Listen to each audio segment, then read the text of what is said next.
ஜெயராமன் வெங்கடேஷ் நிகழ்ச்சி நான் உங்ககிட்ட இருந்தே தொடங்குறேன். இந்த டாஸ்மார்க் வழக்கில் என்ன நடந்துகிட்டு இருக்குது?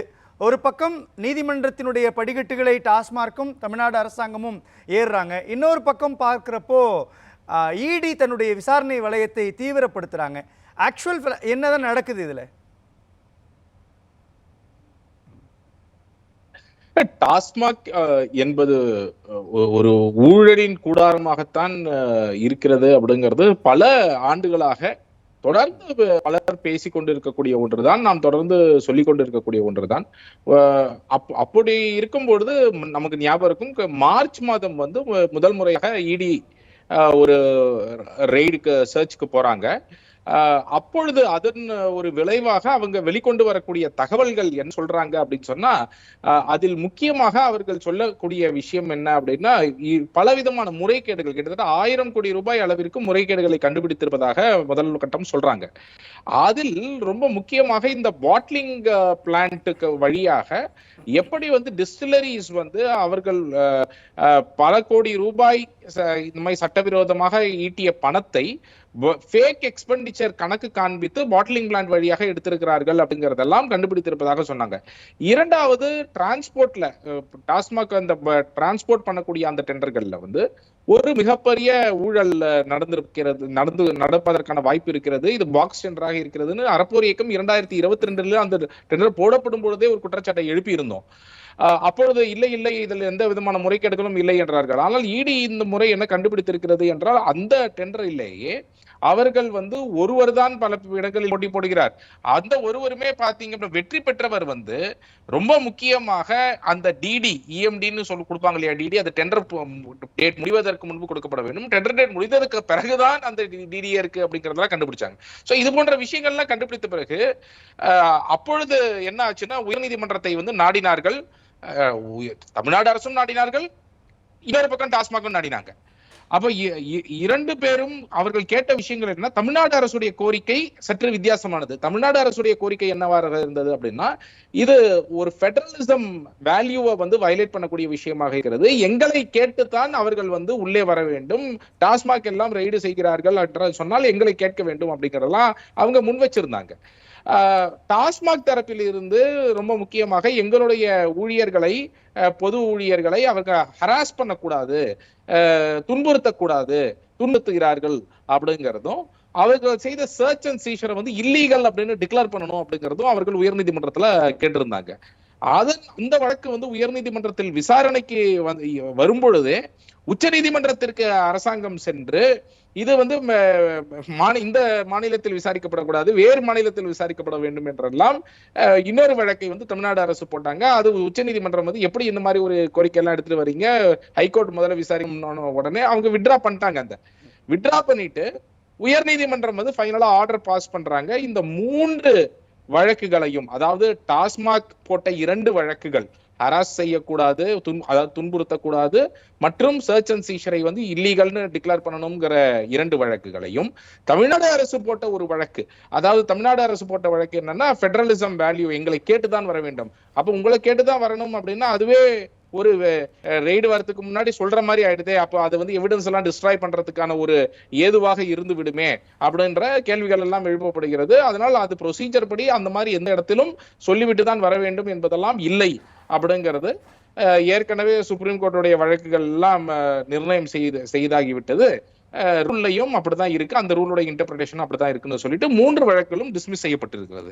இந்த இடத்துல ஒரு முக்கியமான கேள்வி எழுது ஜெயராமன், இந்த இடத்துல தான் ஒரு கேள்வி.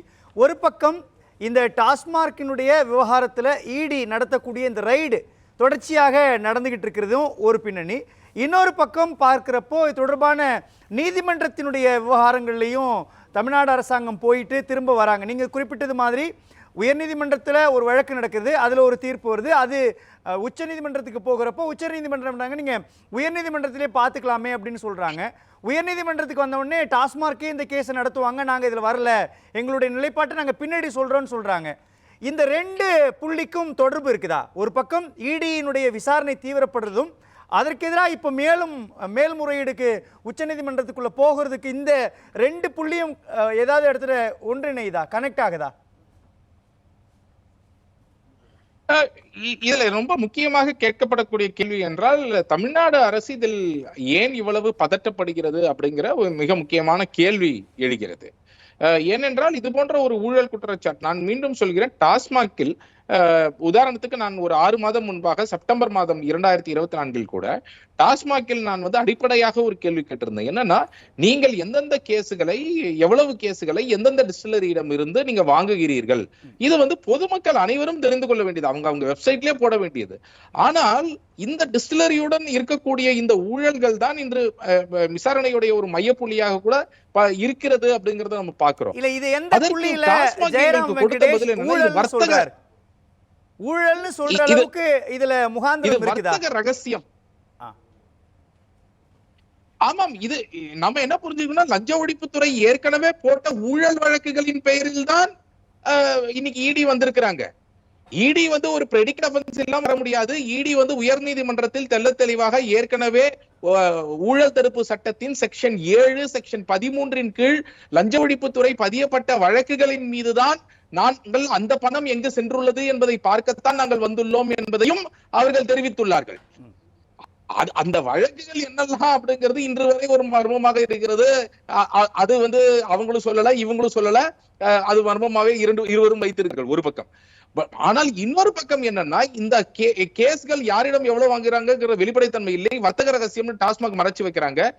டாஸ்மாகை காப்பாற்றுவதற்காக தமிழ்நாடு அரசு ஏன் இவ்வளவு, அங்க ஒரு ஊழல் நடக்கிறது அப்படின்னா தமிழ்நாடு அரசு அந்த ஊழல் வெளிவரட்டும் அப்படின்னு இருக்கணும். அந்த ஊழல் செய்தவர்கள் மீது நடவடிக்கை எடுப்பதற்கு தமிழ்நாடு அரசே ஜாயின் பண்ணி, இன்வெஸ்டிகேஷன் ஜாயின் பண்ணி அவங்களும் சப்போர்ட் பண்ணணும். ஆனால் இது அங்கோடு நிற்கவில்லை என்பதுதான் பார்க்கிறோம்.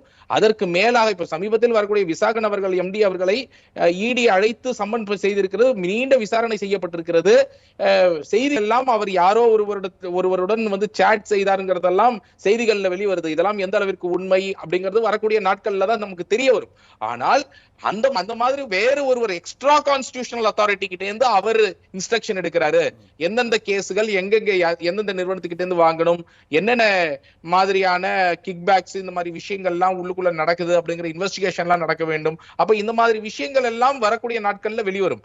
ஆனால் அந்த மாதிரி ஒரு எக்ஸ்ட்ரா கான்ஸ்டிடியூஷனல் அத்தாரிட்டியோட அவர் பேசுகிறார் என்றால், அவரிடமிருந்து இன்ஸ்ட்ரக்ஷன் வாங்குகிறார் என்றால், அந்த எக்ஸ்ட்ரா கான்ஸ்டிடியூஷனல் அத்தாரிட்டி யாரு, அவர் யார், அரசில் இருக்கக்கூடிய மேலிடத்தில் யாருக்கு நெருக்கமானவர், இது போன்ற விஷயங்கள் எல்லாம் தான் மிகப்பெரிய கேள்வியை எழுப்புகிறது. தமிழ்நாடு அரசுடைய பல மாநிலங்கள்ல போய் சோதனை நடத்துறாங்க, விசாரணை நடத்துறாங்க, ஆய்வுக்கு உட்படுத்துறாங்க.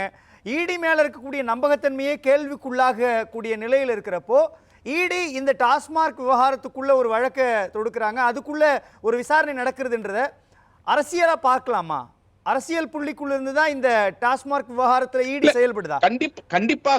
கண்டிப்பாக இது அரசியல் தான் அப்படிங்கறதுலாம் எனக்கு மாற்று கருத்தே கிடையாது. இது ஒரு உயர்ந்த எண்ணத்துடன் டாஸ்மாகில் இருக்கக்கூடிய ஊழல்களை எல்லாம் ஒழிக்க வேண்டும் என்ற எண்ணத்துடன் இவர்கள் செய்கிறார்கள் அப்படின்னு நான் நினைக்க மாட்டேன். ஏன்னா இன்றைய அளவில் இடி நீங்கள் அதானியையோ மற்றவர்களையோ இன்று வரை ரெய்டு செய்யவில்லை.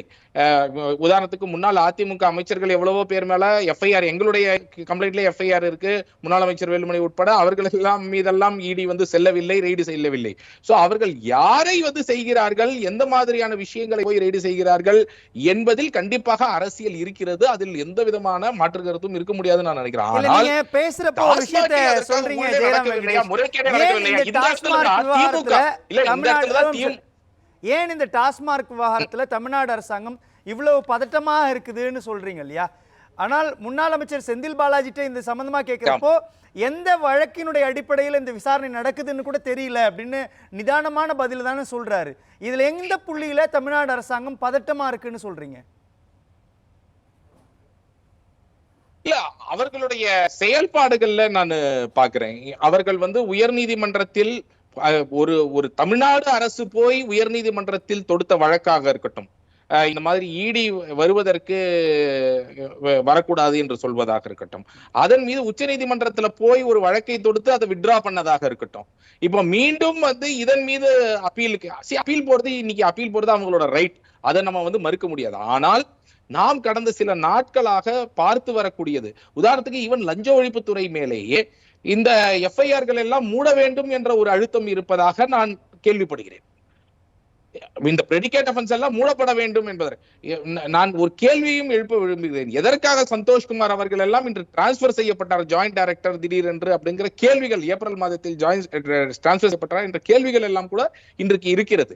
அப்ப இதற்கெல்லாம் பதில் வந்து லஞ்ச ஒழிப்புத்துறையோட ஜாயிண்ட் டைரக்டர் திடீர்னு டிரான்ஸ்பர் செய்யப்படுகிறார் ஏப்ரல் மாதத்தில்.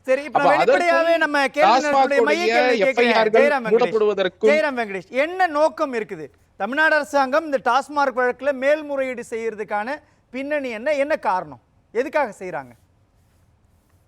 பின்னணி என்னவென்றால், இது ஏதோ லோவர் லெவல்லையோ இல்ல ஒரு IAS அதிகாரி மட்டத்திலோ மட்டும் முடிந்து விடக்கூடிய ஒரு விஷயமாக தெரியவில்லை. திமுகவில் இருக்கக்கூடிய மேல்மட்டத்தில் இருக்கக்கூடியவர்கள் இன்றைக்கு என்ன சொல்லப்படுகிறது என்றால், அந்த ரதீஷ் என்ற நபருடன் பேசுகிறார் என்ற செய்திகள் வருகிறது.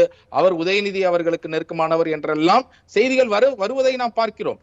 அப்பொழுது இது அடுத்த கட்டமாக, ஏன்னா டெல்லியில அரவிந்த் கெஜ்ரிவால் கிட்ட போச்சது, தெலுங்கானால நம்ம பார்த்தோம் கவிதா அவங்கள்ட்ட போச்சு அரஸ்ட். சோ இந்த மாதிரி பல இடங்கள்ல லிக்கர் ஸ்கேம் வந்து மேலிடத்து வரைக்கும் சென்றிருப்பதால் இது திமுகவின் மேலிடத்தை டச் பண்ணக்கூடிய ஒன்றாக இருக்கும். அதில் யாராவது கைது செய்யப்படலாம் பின்னாளில், அந்த ஒரு பதட்டம் தான் இன்று திமுகவில் இருப்பதாக நம்ம பார்க்கிறோம். அந்த மாதிரியான ஒரு இதில் எஸ்டாப்ளிஷ் ஆகுமா இல்லையா என்பது வரக்கூடிய நாட்களில் தான் தெரியும். ஜெயராம் வெங்கடேஷ், நீங்க சொல்ற மாதிரி டெல்லியில அரவிந்த் கெஜ்ரிவால், மணிஷ் சிசோடியா வர அது நீண்டது, கவிதா வர நீண்டது, அந்த மாதிரியான ஒரு சூழல் தமிழ்நாட்டுக்குள்ள வரும்னா தமிழ்நாடு அரசாங்கம் மேல்முறையீடு செய்யறதன் மூலமாக எந்த புள்ளியில அதை தடுக்க முடியும் நம்புறாங்கன்னு நினைக்கிறீங்க? தமிழ்நாடு அரசு வந்து ஏதோ ஒரு வகையில் உச்சநீதிமன்றத்தின் மூலமாக ஏதோ ஒரு சேஃப்கார்டை கைது செய்யக்கூடாது. இன்ஃபேக்ட் இன்னைக்கு வந்து கைது அப்படிங்கிறது சமீப காலத்துல கைது பெரும்பாலும் தவிர்க்கப்பட்டிருக்கிறது, இடி செய்யறது இல்லை. ஆனால் அவருக்கு இன்ஃபேக்ட் கைது அப்படிங்கிறது இடி செய்யக்கூடாது. என்னுடைய ஸ்டாண்டுமே என்னன்னா, ட்ரையல் அவங்க வந்து ப்ரூவ் பண்ணட்டும் கேசஸ். பட் சும்மா கைது பண்ணி 1 வருஷம் 1.5 வருஷம் ட்ரையல் நடத்தாமலேயே பல ஆண்டுகள் உள்ள வைப்பது அப்படிங்கிறது ஒரு பர்சனல் லிபர்ட்டிக்கு எதிரான ஒன்று. சோ இன்னைக்கு வந்து நம்ம இந்த ஸ்டேஜ்ல நம்ம என்ன பாக்குறோம் அப்படின்னு சொன்னா, கைது என்ப நடவடிக்கை நடக்கவில்லை, சர்ச் அண்ட் சீஷர் அப்படிங்கிற ஆபரேஷன்ஸ் தான் நடந்திருக்கிறது. அது அவர்களுக்கு அதிகாரத்துக்கு உட்பட்டதாகத்தான் இருக்கிறது. அந்த விஷயத்தில் அவர்கள் வந்து அடுத்ததாக ட்ரையலை நோக்கி இந்த வழக்குகளை நகர்த்த வேண்டும். தமிழ்நாடு அரசு வந்து என்ன பாக்குறாங்கன்னா, ஏதோ ஒரு வழியில் இந்த வழக்குகளின் மூலமாக இதை முடக்க முடியுமா, இந்த இன்வெஸ்டிகேஷனை தடுக்க முடியுமா என்பதுதான் தமிழ்நாடு அரசு ட்ரை பண்றாங்க. பேசலாம் ஜெயராம் வெங்கடேஷ்.